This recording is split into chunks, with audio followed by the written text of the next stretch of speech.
at the beginning of every scene, would shout, "Wind up, rain up, debris," and then these big fans would come on and make this crazy sound, and the rain would come, the debris, and it was like, that's a wild way to start a day of work. Hi there, I'm Daisy Edgar-Jones, and I play Kate Cooper in the movie Twisters. Now the film's been out a little while, I'm going to share some behind-the-scenes details of the making of the movie. Hello, Sky, play Twisters. We had shot most of the film in the summer, which was some of the hottest days of my life. But we had to stand down because of the actors' strike, so we actually came back and filmed this in December. It got very, very, very cold, but we were still in tank tops and shorts most of the time. This was probably about 3 a.m. There's actual pain in my eyes because it was absolutely freezing, but I think it added to the scene. Designing this whole world, it felt like stepping into a big epic Spielbergian movie, and I think Isaac, our filmmaker, really wanted it to feel that way. It wanted to feel like an old classic. It's shot on film, which gives it this nostalgic, grainy feel to it. I met Spielberg at a party a month before I started filming, and my agent was like, "Is Spielberg, go say hello," and I was like, no, I can't. But I ended up going, "Hello, Mr. Spielberg." And he was so lovely. I was with my friend, who was quite starstruck, as was I, and she had been vegetarian for a decade. But at that said party, they were handing out In-N-Out burgers. And Spielberg said, "Oh, you must try an In-N-Out burger." And my friend went, "Okay," having not eaten meat for 10 years, ate a full burger just because Steven Spielberg said to try it. So anyway, she now eats meat. I have quite a famously bad run. I was teased quite badly at school for my run. I remember being a bit daunted by the amount of running I had to do. You know, I wanted to have a cool action run, like Tom Cruise. I'm not sure I achieved it, but yeah, I did stay quite fit. A little side note, this movie is a bit of a bugger if you pause it, because you think you look cool and then you realise you don't. Something lovely about this scene is the character who gets in the car and flies off is James Paxton, who's Bill Paxton's son, who obviously was the lead of the original Twister. And so it was really great to meet James and hear about Bill's stories from the first movie.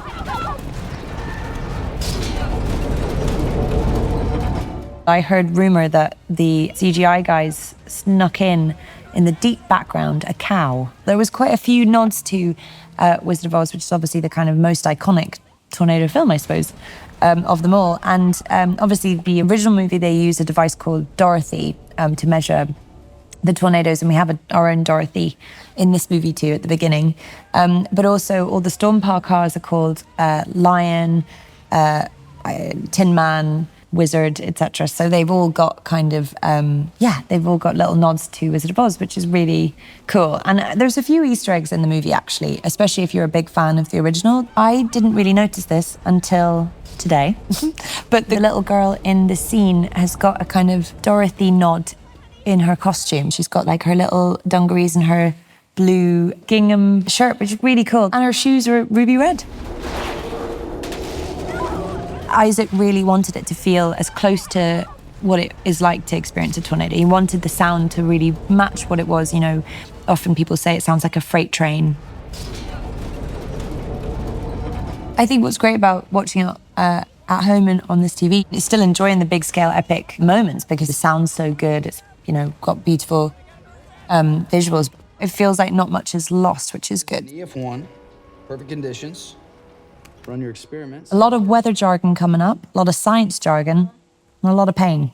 It's 450,000 kilos precipitation loaded into our water-filled polymer to load the updraft. Glenn and I actually got the giggles, I remember, during the set because we couldn't get the words out because it was quite complicated and they kept changing and the measurements and all that. It was really bad. It was like when you shouldn't be laughing because we don't have enough time and then you can't stop because it's naughty and you shouldn't be doing it. In theory, this should have worked.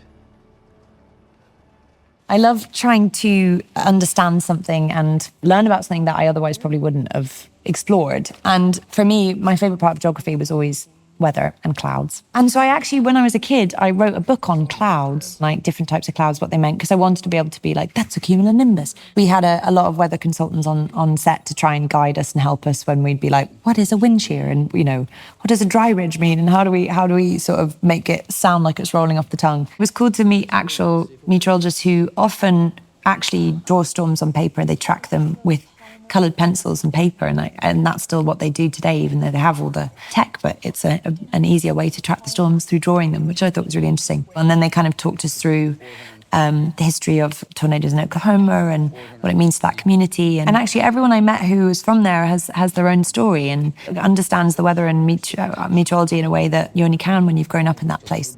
Okay, so 1,500 kilos of polymer absorbing 300 times its weight. Kate's accent was interesting because she obviously grew up in Oklahoma, but she's lived in New York for a long time. But it wasn't an EF1 that day. I mean, we never had a chance. Throughout the movie, Tyler calls her city girl. So she can't come in with a very strong accent, otherwise he'll know immediately that she's from Sepulpa. So trying to find this kind of balance between edges of it, but also not so strong that he'd immediately know where she was from.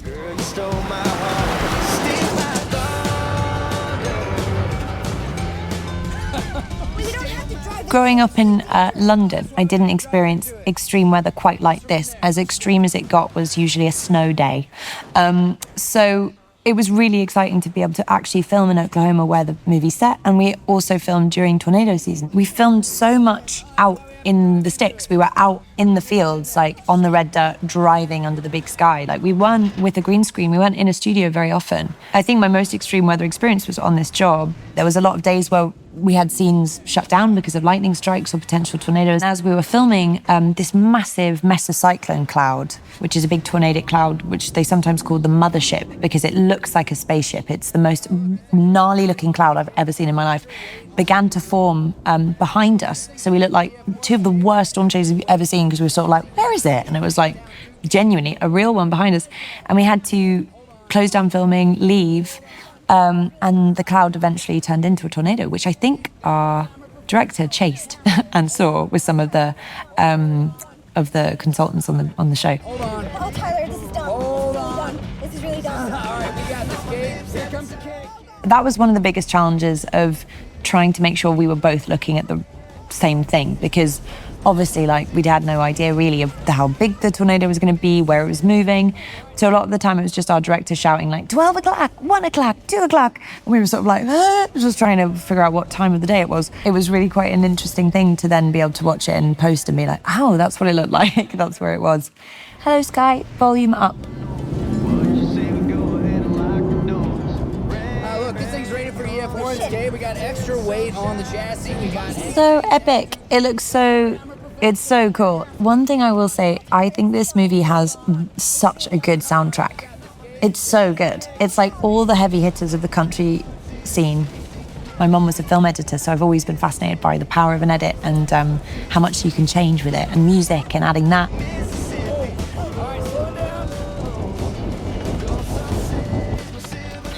It's really cool to see on the TV. I mean, you get all of the kind of layers and textures of the soundscape, which is really cool because it's so, they were so intentional with building it.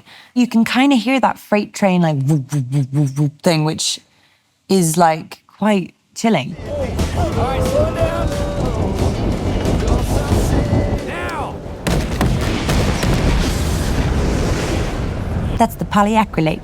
Let's hope it's active. The size and the scale and the effect of the tornado was a really helpful way for me to track my character's arc, because each tornado represents kind of a different thing for Kate. The first one is this big marker of a shift in her life because it takes a lot from her. As the tornadoes go, they each represent a different thing. So the first one is kind of her first experience back, and it's unpredictable and she gets scared. And this one, we're a bit further along and it's her beginning to come back to the joyful part of chasing that she loved, this kind of fascination, this wonder of chasing, which Tyler has in abundance. He's got that kind of childlike joy, which is really infectious.